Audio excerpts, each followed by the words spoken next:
Well, it's nice to see everybody here, and this is my church, so I'm quite pleased to come.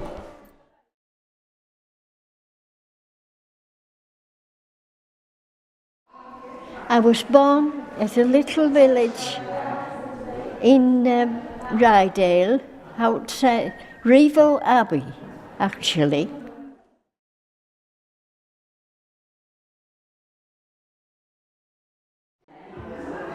My husband was in the RAF, and he didn't get him out straight away, but he got him out, and he came to Birmingham to pick me up because I was living there, and to take me, and he took me back to Hottenley Hall, that's near Kirby Moorside, where his parents lived, and we stayed there.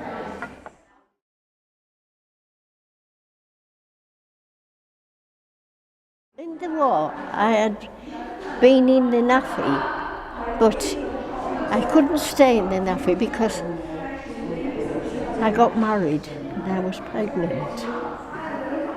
And so I had to leave. And I lived in Birmingham, and part of the war I was evacuated to a place in Worcestershire, Evesham, and I was evacuated there. Then I went back to Birmingham, to the flat where I lived, and my husband came on leave, and he got leave to bring me and my son to take us home to his village at Hottenley Hall. That was after the war. I think it would be in 1958.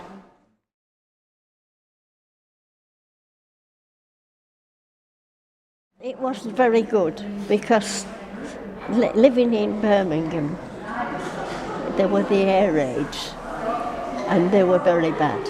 And that's why my husband came, and he got me with my son, picked me up from Evesham, took me to Birmingham where I was living, and then we had to go to the railway station to get a train. And of course we had to go through Birmingham, and as you know, the raids had been there, and there was a lot of buildings were down, and it was very difficult to get to the railway station.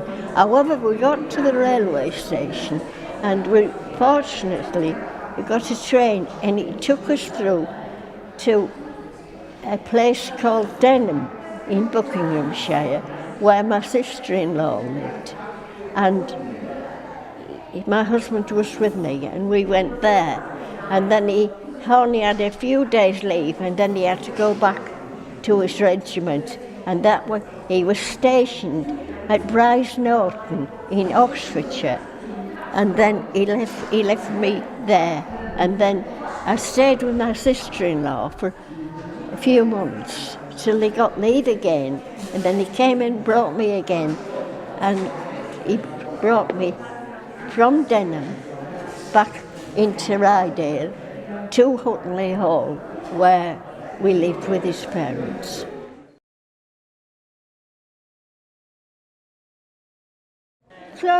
Clothing was different.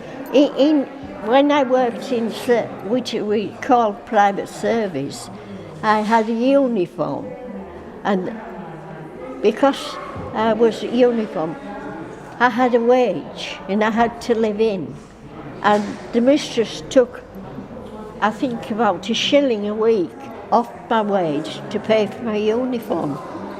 Yes.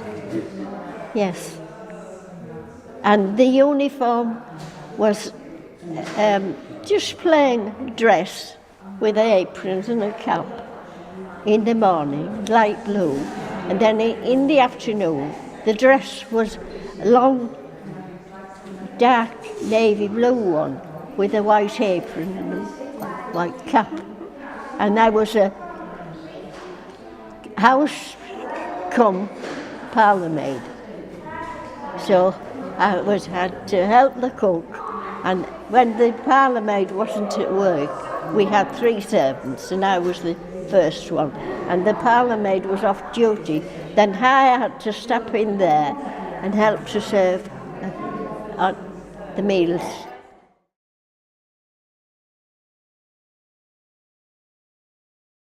Well, I lived in the house, you see, so I was there all the time. And I was allowed 1 day a week to go home to my parents.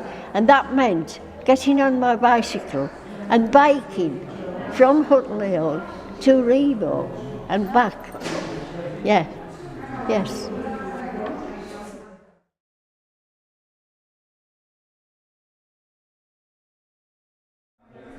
I fear for my grandchildren, because when I left school, we had to go to work. But I've got a granddaughter at the moment who's just finished uni, and she's finding it difficult to get a job. And I just think it was hard for us, but we hadn't. When I left school, you either went into housework or, well, that's all there was, because being in the country, there wasn't anything else. So I was fortunate. I had lived with my grandparents after school, and while I was living there, I had the opportunity to go into what people call private service. And luckily, I was fortunate, and I went to work for a family in Hutley Hall, where we went later.